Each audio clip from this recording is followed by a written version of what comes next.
நம்மளுக்கு எல்லாருக்குமே தெரிஞ்ச கடவுள் துகள் அப்படின்ற கடவுள் துகளை கண்டுபிடிச்சு இந்த CERN என்ற இன்ஸ்டிடியூட் ஒரு புது பார்ட்டிக்கலை நாங்கள் கண்டுபிடிச்சிருக்கோம் அப்படின்னு சொல்லிட்டு ஒரு 2 நாளைக்கு முன்னாடி அறிவிச்சிருக்காங்க.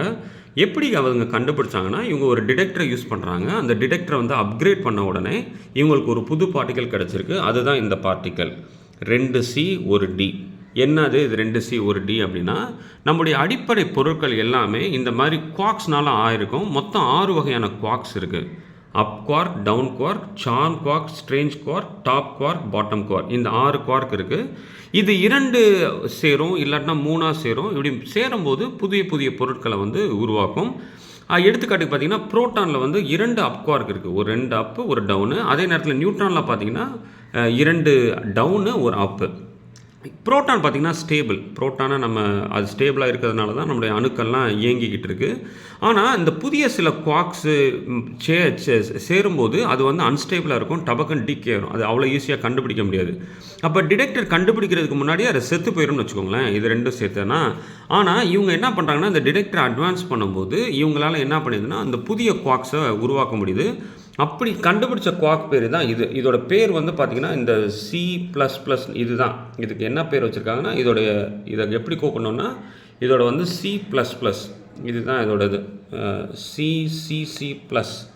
இதுதான் இதோட பேர். இதுதான் அந்த புதிய பார்ட்டிக்கல். இதோட பண்பு என்னென்னா, புரோட்டானோட இது 4 மடங்கு ஹெவி, 4 மடங்கு எடை அதிகமாக இருக்குது. ஏற்கனவே புரோட்டான் வந்து எலக்ட்ரானோட சுமார் 1800 மடங்கு அதிகம். அதை விட 4 மடங்கு இது அதிகமாக இருக்குது. ஆனால் இது உருவான உடனே அது இமீடியட்டாக செத்து போயிடுது, டீகே ஆகுது, வெரி அன்ஸ்டேபிள். அதனால தான் அதை உருவாக்குறது, அதை கண்டுபிடிக்கிறது கஷ்டம். இதுதான் அந்த புரோட்டான் ட்ரீ. இப்போ நம்ம பார்த்த மாதிரி புரோட்டான் வந்து 2 அப் குவார்க்கு, ஒரு டவுன் குவார்க்கு. அதாவது ரூதர்ஃபோர்ட் வந்து 1917 கண்டுபிடிச்சது. இதில் இந்த அப் குவார்க்கு, சார்ம் குவார்க்கு, டவுன் குவார்க்கு, ஸ்ட்ரேஞ்ச் குவார்க்கு, இந்த மாதிரி வேரியஸ் காம்பினேஷனில் சேரும். அப்படி கண்டுபிடிக்கும் போது தான் இப்போ கண்டுபிடிச்சது தான் இது. இந்த சிம்பிள் நீங்கள் பார்த்தீங்கன்னா தெரியுது, 3 கோடு மாதிரி தெரியுது. இந்த 3 கோடு வந்து CXI, இது CC+. ஸோ இதனால் என்ன பயன் அப்படின்னு சொல்லிட்டாங்கன்னா, இன்னமே வந்து இந்த பிரபஞ்சத்தில் நம்ம பார்க்க முடியாத சில பொருட்கள் உள்ளே மறைஞ்சிருக்கு. இப்போ குவார்க்ஸ்லாம் எப்படி இப்படி இணைஞ்சு இவ்வளோ ஸ்ட்ராங்காக இருக்குது? இப்போ இந்த 3 குவார்க் இப்படி இணைஞ்சிருக்குன்னா இது எது இணைக்குது? இதுக்கு எதுவும் இன்னொரு பொருள் இருக்குமா அப்படின்னு சொல்லிட்டு ஒரு ஸ்டடி இருக்குது. அது பேர் தான் குவாண்டம் குரோமோடைனமிக்ஸ்னு சொல்லிட்டு. இந்த குவாண்டம் குரோமோடைனமிக்ஸ்க்கு இந்த மாதிரி புதிய பொருட்கள் வந்து ஒரு முக்கியமான கண்டுபிடிப்பாக கருதப்படுது.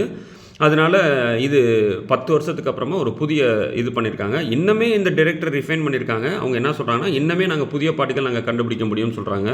இது வரைக்கும் இந்த மாதிரி புதிய பொருட்கள் மட்டுமே 80 கண்டுபிடிச்சிருக்காங்களாம். ஒரு சுவாரஸ்யமான தகவல். நன்றி.